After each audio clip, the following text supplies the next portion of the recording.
রাধে রাধে বন্ধুরা, প্রথমেই দেখো আমি তেলের মধ্যে আলুর গায়ে নুন হলুদ মাখিয়ে আলুটাকে একটু ভালো করে লাল লাল করে ভেজে নিচ্ছি। দেখো আলু ভাজা হয়ে গেছে, এবার আমি তুলে নেবো এটাকে।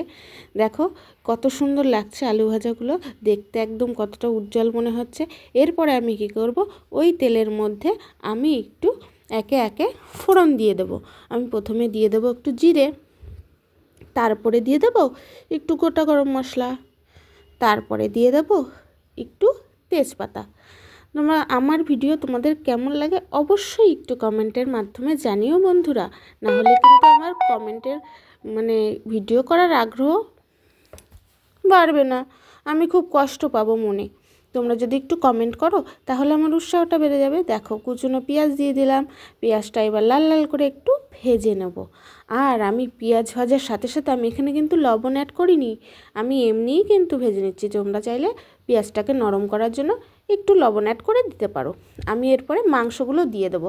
আমি কিন্তু এই সময় ফ্লেমটাকে একদম হাই রেখেছি, কারণ যদি আমি লোতে দিয়ে দিই তবে মাংস থেকে কিন্তু প্রচুর পরিমাণে জল ছেড়ে দেবে, তখন কি হবে, একদম ঝোলঝোল হয়ে যাবে।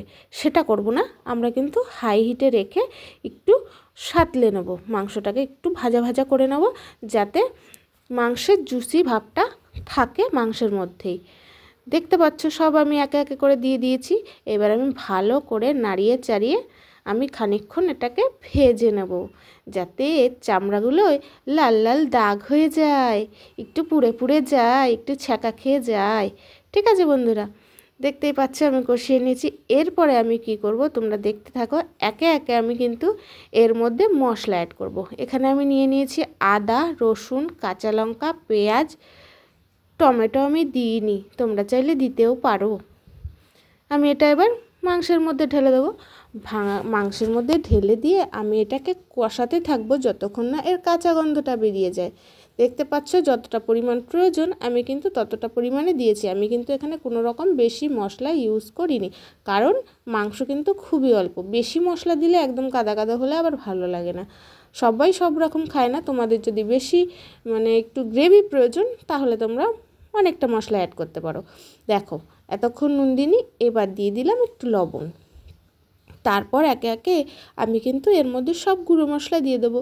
রঙের জন্য, একটু রঙ না হলে আবার ভালো লাগে না, একটু রঙ খেলতে হবে, তো তাই একটু রঙের জন্য দিয়ে দিলাম একটু হলুদ, আর দিয়ে দেবো একটু লাল রঙের কালার। তোমরা চাইলে ঝাল লঙ্কার গুঁড়ো ব্যবহার করতে পারো, কিন্তু দেখো আবার চোখে না লেগে যায়।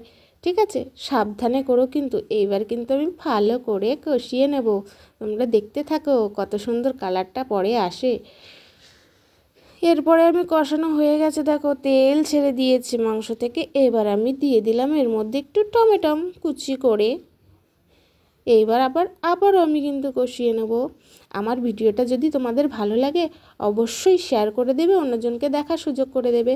আর যারা আমার ভিডিওটা, আমার পেজটা বা আমার চ্যানেলটা সাবস্ক্রাইব করোনি তারা কিন্তু টুক করে একটু সাবস্ক্রাইব করে দেবে। কেন জানো তো, নতুন নতুন ভিডিও পাওয়ার জন্য। আর বেল আইকনটা টিপে রাখবে, যখনই আমি ভিডিও ছাড়বো তোমার কাছে চলে যাবে, তুমি দেখতে পারবে আমার রেসিপিগুলো। যারা ফেসবুক থেকে দেখছো তারা কিন্তু অবশ্যই এখনও যারা ফলো করোনি চট করে ফলো করে নাও, নতুন নতুন রেসিপি শেখার জন্য, দেখার জন্য। রান্না করতে কার কার ভালো লাগে তারা অবশ্যই সাবস্ক্রাইব করে দিয়েছো। আমি দেখো কষানো হয়ে গেছে, আমি পরিমাণ মতো জলও ঢেলে দিয়েছি। এইবার দেখো ফুটে ওঠার অপেক্ষা। এই দেখো ফুটে উঠেছে, অনেকক্ষণ বাদে আমি মাঝে মাঝে নাড়িয়ে নিয়েছি, মাংসটা হয়ে গেছে। এবার নামিয়ে নেব। একটু ধনেপাতা দিয়ে দিয়েছি, কিন্তু শীতের সময় একটু ধনেপাতা না দিলে ভালো লাগে, ধনেপাতা দিয়ে দিয়েছি। কত সুন্দর কালার হয়েছে তোমরা দেখতে পাচ্ছ।